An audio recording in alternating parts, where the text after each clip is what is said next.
guardando a sua casa, está guardando a sua família. Sabe aquela mensagem que você está esperando? Quando terminar, vai chegar. Aleluia, glória a Deus. Tranquilo. Sabe aquela palavra que você está precisando? Quando terminar, vai chegar. Porque o Senhor está cuidando dos seus enquanto você busca a face do Senhor. Aleluia, Jesus.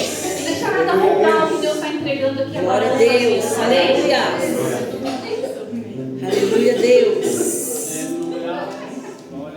Glória a Deus. Aleluia. Graça e paz, povo do avivamento. Amém. Amém. Deus. Eu queria convidar você a abrir a sua Bíblia em Apocalipse, versículo 4. Glória a Deus.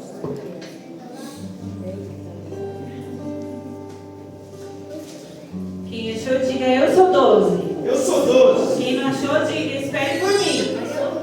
Eu, Senhor da glória. Diga aqui também. É ali, meu Deus. 4.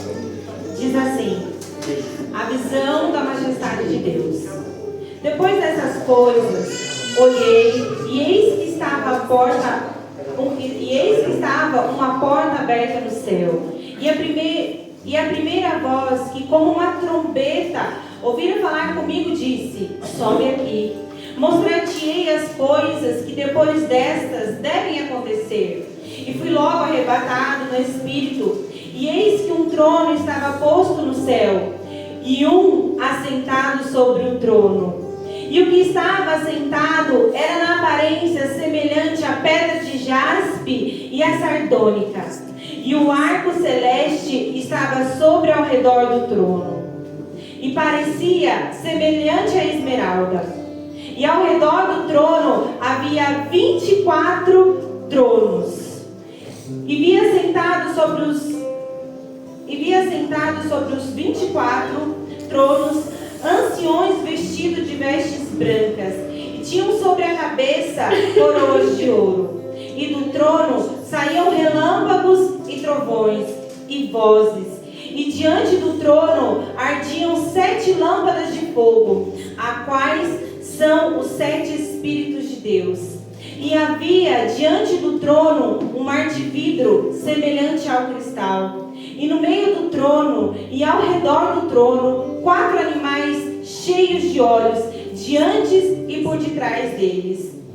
E o primeiro animal era semelhante a um leão, e o segundo animal semelhante a um bezerro, e tinha o terceiro animal como um rosto de homem, e o quarto animal era semelhante a uma águia voando. E os 4 animais tinham cada um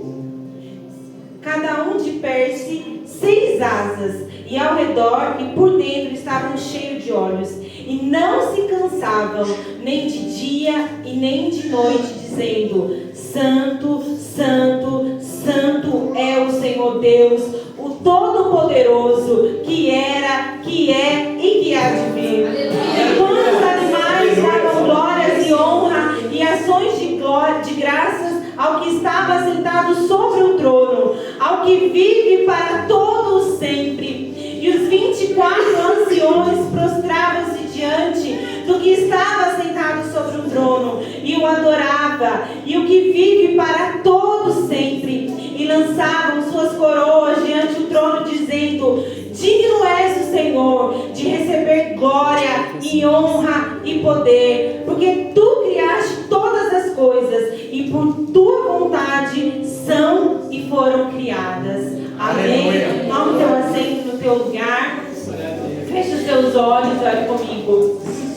Senhor, nós queremos dizer, Deus, que nós te amamos, Senhor. Queremos te dizer, Senhor, que nós amamos a tua presença. Nós queremos te dizer, Senhor, essa noite, Pai, que nós não somos nada sem a tua presença. Senhor, o Senhor conhece como cada coração chegou até aqui. Senhor, o Senhor conhece como cada mente. O Senhor conhece, Senhor, como cada corpo físico chegou até aqui. Mas, Senhor, chegou até aqui. E certamente, Pai, nós não iremos sair da mesma maneira. Por isso, Senhor, acampa, Senhor, os teus anjos ao redor desta igreja. Senhor, assim como foi dada aquela visão que os céus estavam abertos, Pai, que esta noite os céus estejam abertos, Senhor, sobre esta igreja.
nós estamos aqui, Senhor, porque nós somos dependentes da Tua presença.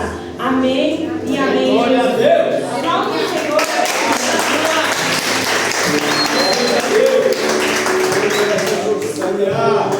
Para começar, gente, em Itapeva tinha que ter um negócio. Lá em Itapeva, ali tinha que ter um que segurasse o copo desse jeito, porque lá não tem. É uma tristeza, viu?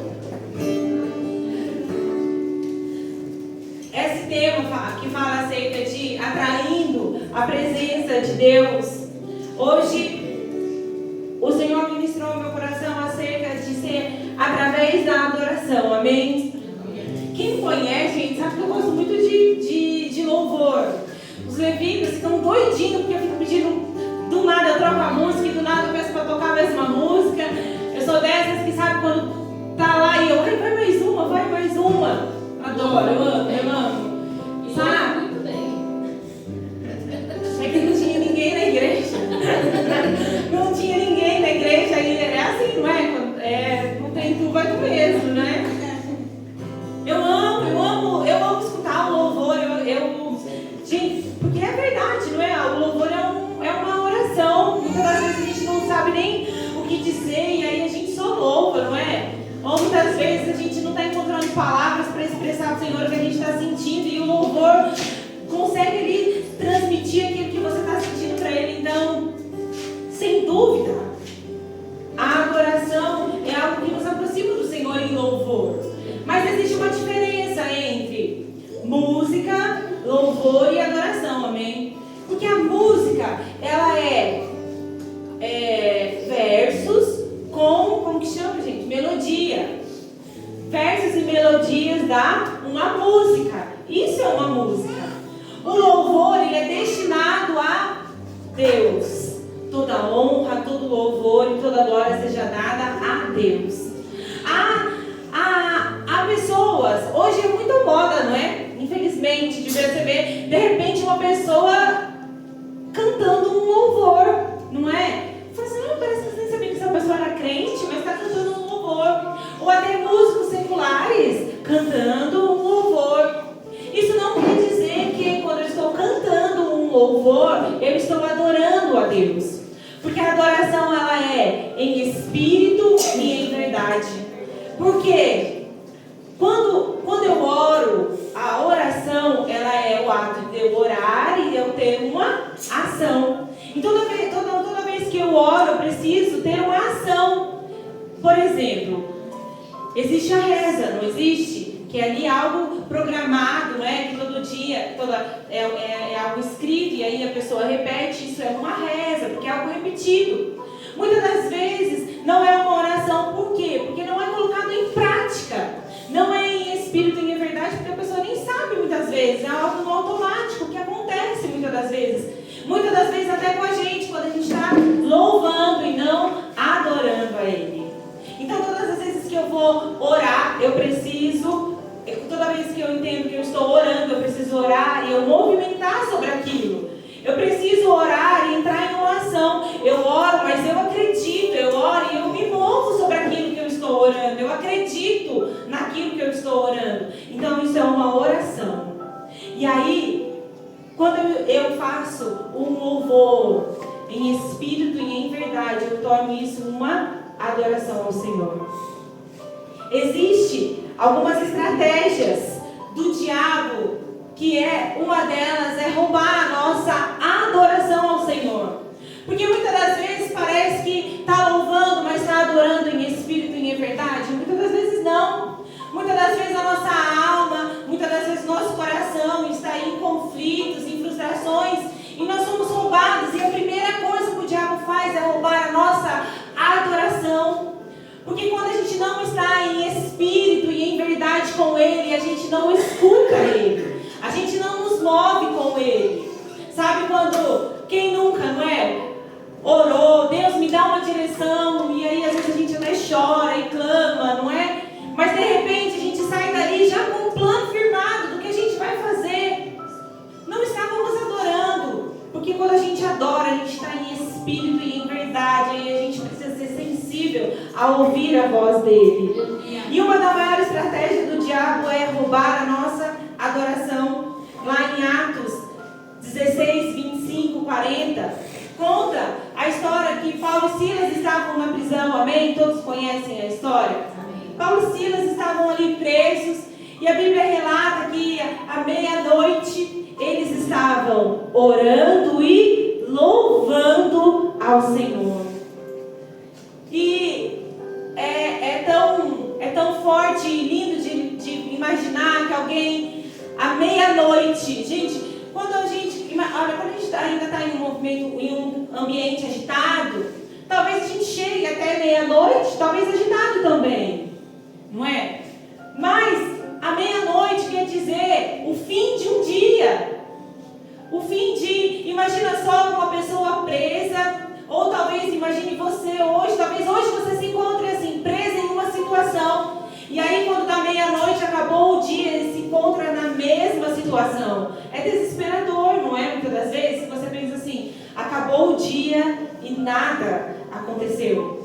Eu acreditei tanto que até o final do dia iria acontecer algo e não aconteceu. Mas agora a Bíblia fala que à meia-noite Paulo e Silas estavam orando e louvando na prisão. Eu não sei, talvez qual é a prisão que você se encontra, se ela é emocional, se é física, se é espiritual, mas o céu está aberto hoje dizendo para mim e para você, olha, não pare de orar, não pare de louvar, não pare de acreditar. Talvez para o homem seja tarde demais para continuar orando, olha, é tarde demais para você continuar acreditando nisso, mas o céu está dizendo, olha, continua orando. O relógio pode ser do homem, mas olha, quem tem o domínio e o controle de tudo é o Senhor. Eu e você precisa entender isso, que olha, talvez aos nossos olhos seja tarde demais para continuar orando, tarde demais para continuar acreditando. Não importa a situação que eu e você esteja, se a gente continuar orando, acreditando, louvando e adorando a Ele, sabe o que aconteceu? A Bíblia fala que o alicerce estremeceu, as correntes se quebraram, gente. Olha o poder de uma adoração, de um louvor ao Senhor. Então, mais uma vez, a palavra do Senhor nos ensina que não é tarde para orar e para acreditar, quando nós estamos entendendo que o Senhor está no controle de tudo. Fala para quem está do teu lado, não é tarde não.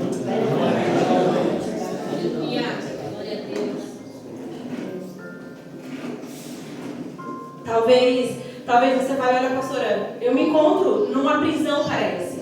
E parece que a madrugada está começando a chegar, parece que está começando a ficar frio, parece que está tudo escuro, sem saída. Mas o Senhor te diz esta noite, não é tarde para continuar orando. Ou talvez você, pastor, olha, eu acho que eu estou há tanto tempo preso e eu nunca nem orei para sair disso. Não é tarde para entender que você precisa sair dessa prisão. Talvez alguém olhe para você e fale, olha, vai querer sair disso agora? Já viveu tantos anos de um jeito, agora quer viver de outro. Olha, sua mãe foi assim, seu pai foi assim. Olha, tanto tempo você foi vivendo assim, agora você quer mudar. Deus está dizendo para você, não é tarde para acreditar na promessa.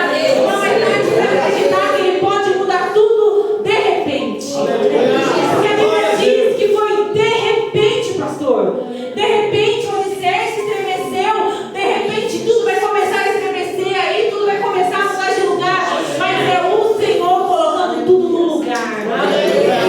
Talvez para alguns olhos seja assim, olha, parece que você começou a ir para a igreja e parece que está tudo saindo fora do lugar, parece que está tudo dando errado. Eu quero te dizer que é o Senhor permitindo o alicerce estremecer para tudo ser colocado no lugar, para cadeias serem quebradas e para a libertação acontecer. A Bíblia relata uma história de que quando Jesus estava chegando em meio ao menino que estava endemoniado, diz que aquele menino começou a estremecer, a se manifestar, começou a ficar todo alvoroçado. A presença estava chegando ali e algo ia começar a acontecer. Eu quero te dizer que seu alicerce pode ser que vai começar a estremecer. E aí as pessoas vão dizer, olha, está tudo dando errado, é Satanás. E você vai dizer, não, não, é a presença que está chegando aqui.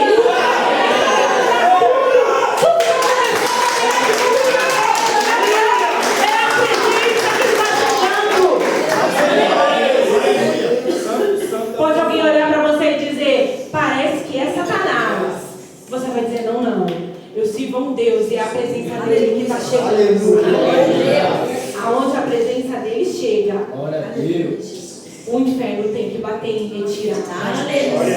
A Bíblia diz que se por um caminho entrou, por 7 terá que sair.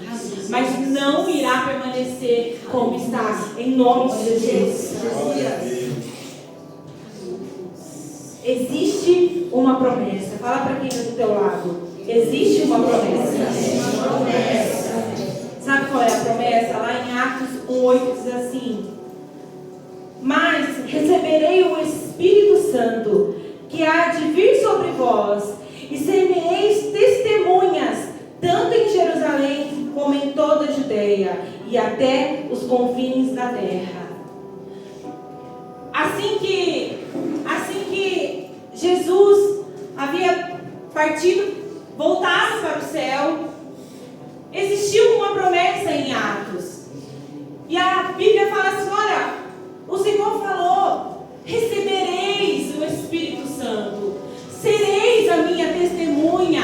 Olha, vocês terão poder. A Bíblia está falando assim, olha, a Bíblia e Jesus falou: olha, vocês terão a mim, você não ficará sozinho. Mas então, pastor, por que tantas vezes parece que isso não é verdade? Quem nunca se sentiu assim? Parece que eu estou sozinha. Parece que eu não tenho isso. Parece que eu não tenho essa presença. Cadê então essa presença? Jesus falou: olha, eu vou, mas o Espírito ficará. Ele nos garantiu que nós não ficaríamos sozinhos. Ele nos garantiu que nós não ficaríamos sem a presença. Então, por que é que muitas das vezes eu me sinto longe? Por que muitas das vezes parece que Ele não está perto de mim? Que parece até que muitas das vezes Ele faz até recepção de pessoas. Parece que, olha, Ele gosta mais da irmã Maria do que de mim. Fala para quem do teu lado: isso é Satanás. Isso é Satanás. Fala: agora é. Agora é. Não falei nada, vocês bateram mal. Aleluia.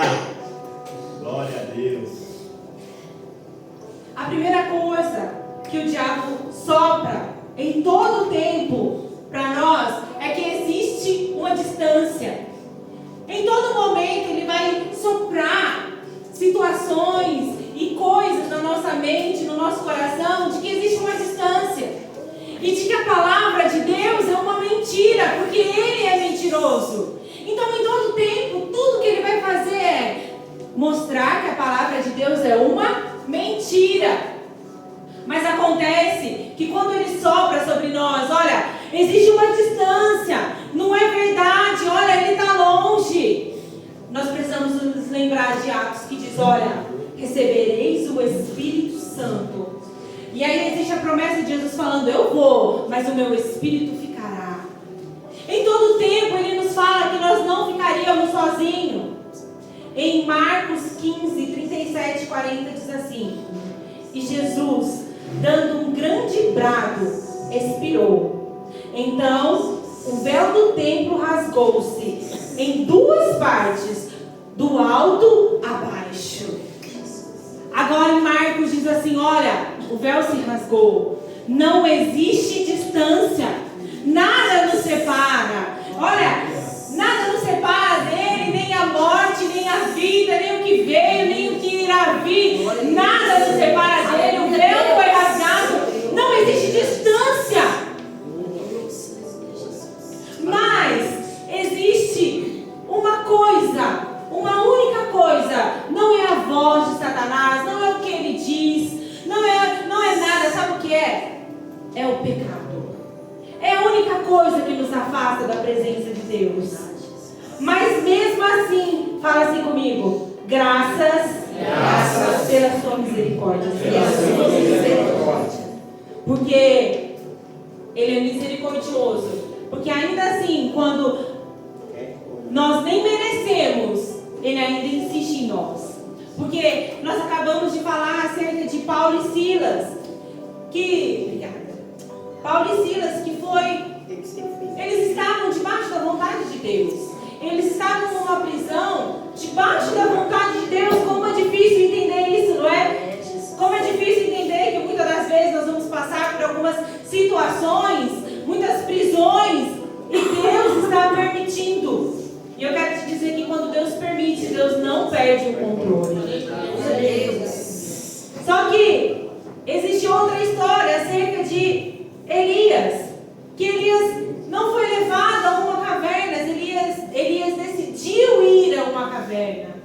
E nós precisamos ser sensíveis a olhar para nós e entender, será que eu estou vivendo em algo que Deus me levou ou algo que eu decidi entrar? Porque existem muitas coisas que podem nos fazer decidir entrar. Talvez seja um cansaço, um desânimo, uma frustração, uma tristeza. Talvez seja como Elias, uma palavra. Talvez alguém olhe para você e fale, sério? Sério que você está desse jeito por causa de uma palavra? Só você sabe como aquela palavra cortou a tua alma e quebrou teu coração. Então, talvez algo aconteceu e aí você decidiu entrar dentro dessa caverna. Talvez como Elias, não sei o que eu vou fazer aqui, só quero morrer, só quero que tudo acabe. Talvez esses dias eu ouvi uma pessoa que ela falou assim, pastora, eu não tenho nem coragem para me matar, mas eu quero morrer. Aí eu falei, aí você me complica. Aí ela, mas eu tô chorando, não é pra você me fazer rir. Mas a verdade é que muitas das vezes nós encontramos numa caverna, desesperado, debaixo de uma dor, de uma tristeza, sem conseguir adorar. Totalmente ao contrário daquele cenário de Paulo e Silas, presos, mas calma, livre, adorando ao Senhor.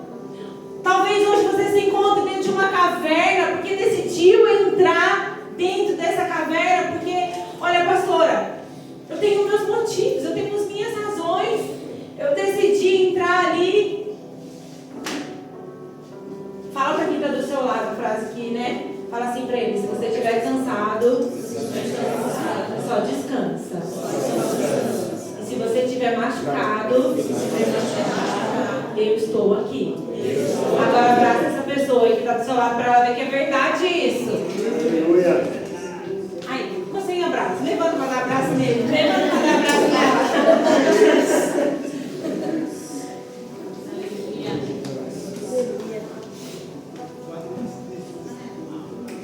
Agora, a Bíblia conta a história de um profeta, um homem que teve muitas experiências com Deus, que viu tantas coisas, mas que debaixo de situações da caminhada da vida, se encontrou em uma caverna porque decidiu estar lá. Mas algo que eu acho tão forte, tão lindo sobre essa parte, que de repente, gente, a Bíblia conta que ele passou a noite, que ele dormiu. Enquanto Paulo e Silas, meia-noite, estavam orando, ele estava fazendo o quê? Dormindo. Porque muitas das vezes, quando nós estamos dentro de uma caverna, nós já estamos entregues àquela situação. Nem acreditamos mais que, será que se eu louvar, ele vai me escutar? Será que se eu orar, ele vai me escutar? Será que ainda Deus está me vendo aqui dentro dessa caverna?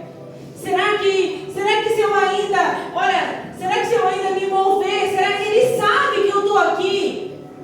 Será que Deus está sentindo a minha falta? Porque muitas das vezes quando nós estamos dentro de uma caverna, são tantas perguntas que a nossa alma começa. E agora a palavra diz que Deus fala para Elias assim, Elias, o que fazes aqui? Quando Deus fala isso para Elias, o que Deus estava falando para Elias? Elias, o que fazes aqui? Então, aonde Deus estava? Lá. Deus também estava lá dentro. Sabe, não foi assim, Elias, o que você está fazendo aí dentro dessa caverna? Não. Deus falou para Elias, o que você está fazendo aqui? Deus estava dentro daquela caverna. Eu quero dizer para você, Deus está hoje dentro dessa caverna.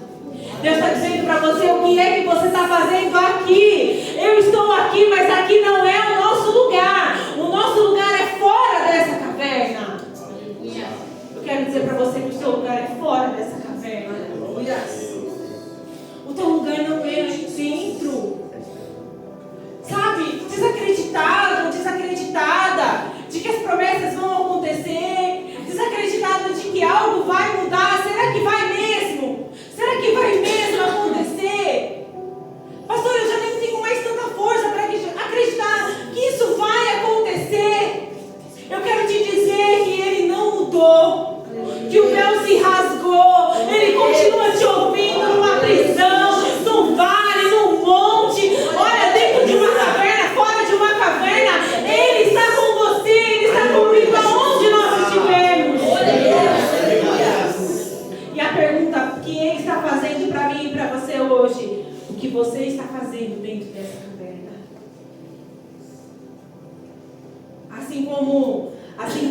assim como foi com Pedro, tão ousado, não é?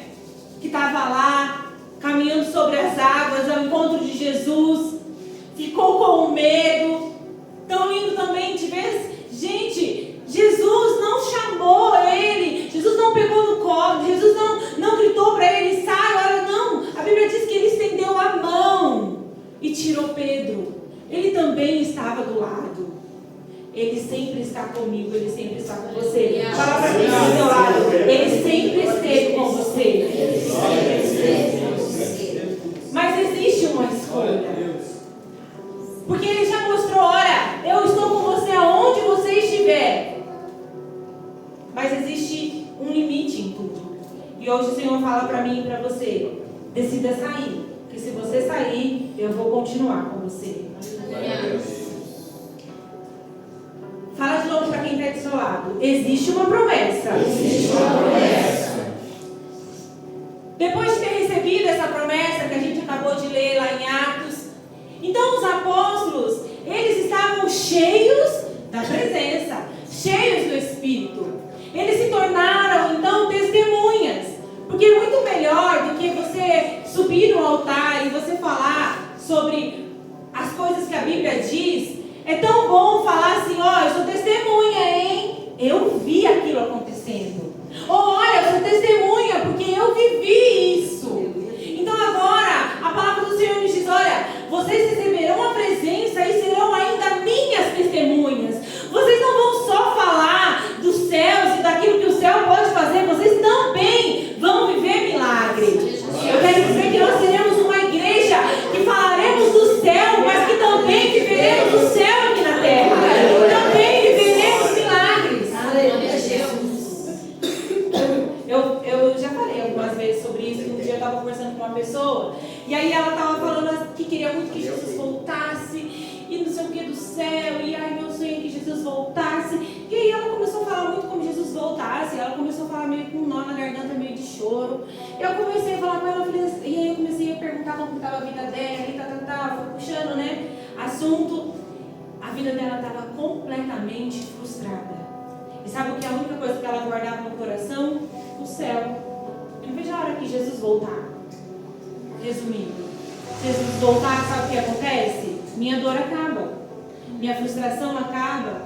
Então eu anseio pela volta dele. Resumindo, mas eu quero te dizer que esse não é o Evangelho. Quando a Bíblia diz para mim e para você ansiarmos pela volta dele, ansiarmos a estar com esses anciãos, com esses anjos e cantando e glorificando o nome dele, não é porque eu tenho uma vida frustrada aqui na terra, não. É porque eu sei o que ele tem preparado para mim e para aqueles que o amam. Então ansiar pela volta dele não é porque eu estou esgotada e frustrada, não. É ansiar pela volta dele, porque eu sei o que ele fez por mim numa cruz, eu sei o que ele tem preparado há mais de 2025 anos para mim e para você e para sua casa, amém? Amém. Então, agora os 12 estavam cheios da presença, estavam sendo testemunhas de tudo que Jesus fez e tudo que o poder de Deus podia fazer através da vida deles. A Bíblia relata que chega um momento em que eles estavam passando pelo templo e ali tinha um paralítico. E fazia muitos e muitos anos que aquele paralítico estava ali na porta da igreja. E aí as pessoas passavam, jogavam suas moedas, porque era aquilo que ele precisava. Ele precisava de dinheiro, então as pessoas passavam por ali e davam o que ele precisava. Ele precisava de dinheiro, ele pedia dinheiro. Ninguém de dentro da igreja tinha coragem de pegar aquele homem e carregar para dentro da igreja. Era uma... Assim como Paulo e Silas estavam presos físico, mas não na alma. Aqueles homens estavam da mesma maneira, mas ao contrário, porque eles estavam presos espiritualmente, gente. Porque quantas das vezes nós estamos dentro da igreja e a gente não é sensível para entender quem a gente precisa ajudar. Sabe? Quantas das vezes nós estamos entrando dentro da igreja e tem alguém dentro da igreja que precisa de nós como igreja. Fala para quem está do teu lado, pode contar comigo. Dá um abraço agora nessa pessoa aí. Eu ouvi essa semana, gente, que se você não gosta de abraço, você está no lugar errado.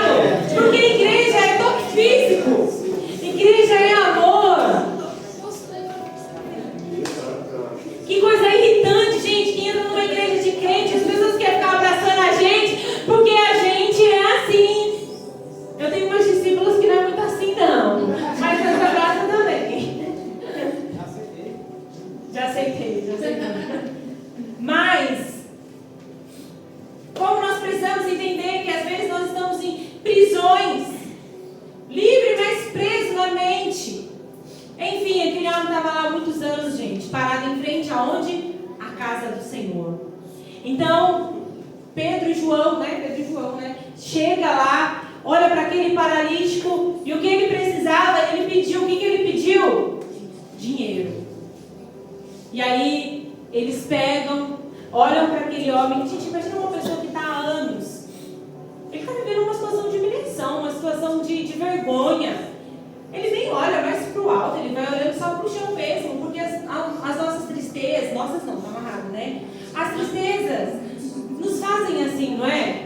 Parece que a gente não consegue olhar em volta. Parece que uma pessoa que a gente ama e que nos decepcionou, a gente coloca todo mundo no mesmo pacote. Parece que ninguém mais nos ama. Sabe? Um filho às vezes que desonrou e os outros filhos. Não é? Um discípulo que desonrou, mas e os outros discípulos? Parece que a gente tem um hábito de colocar todo mundo no mesmo pacote, jogar nas costas e continuar a vida. E não olha para o lado, e não olha para cima. Aí, gente. Ao vivo. Então imagina, entra comigo agora nesse cenário desse homem. Há anos pedindo dinheiro na porta da igreja. Aquele homem acreditava mesmo que aquelas pessoas que entravam ali eram homens e mulheres de Deus? Ninguém estendia a mão para ele como ele merecia. E aí então, Pedro e João olham para aquele homem. E aí Pedro e João falam para aquele homem assim: olha para nós. Então para onde ele estava olhando? Para baixo. Ele nem estava vendo, gente, quem ia dar dinheiro, quem não ia dar dinheiro. E aí Pedro e João falam assim, olha para nós. Meu Deus, como igreja, como testemunha de Jesus, falar, olha para nós. Como igreja, eu e você, aonde nós estivermos, e quando alguém estiver ferido, abatido, frustrado, você pegar e olhar e falar para ela, ei, olha para mim. Eu sei o que você precisa. Porque naquele momento, o que ele achava que ele precisava era de dinheiro. E aí Pedro e João falaram assim, olha, a gente não tem isso não, mas o que a gente tem, a gente pode dar. Olha, a presença que eu tenho, a presença que me foi prometida, a presença que me foi dada, essa presença eu tenho, essa palavra eu tenho. Talvez alguém chegue perto de você e fale, olha, pastor, eu preciso disso. Você vai falar, não, o que você precisa é da presença. Essa presença eu tenho, pode olhar para mim. Olha para mim, caminha comigo, segura a minha mão. Eu tenho essa presença e nós vamos continuar prosseguindo. Talvez essa pessoa seja um paralítico e você vai dizer para ela, olha para mim, olha, eu vou te ajudar, não vai continuar da mesma maneira. Ou talvez você fale, pastora, olha, nesse cenário aí, eu acho que eu sou um paralítico. Eu quero dizer para você que existe uma igreja que está dizendo para você, olha para nós. Assim como Pedro e João disse, olha para nós. Existe uma igreja dizendo para você, olha para nós. Caminha conosco, nós carregamos uma presença. A Bíblia diz que aquele homem olhou para eles. E o que foi entregue não foi prata e não foi ouro. Foi a presença de Deus.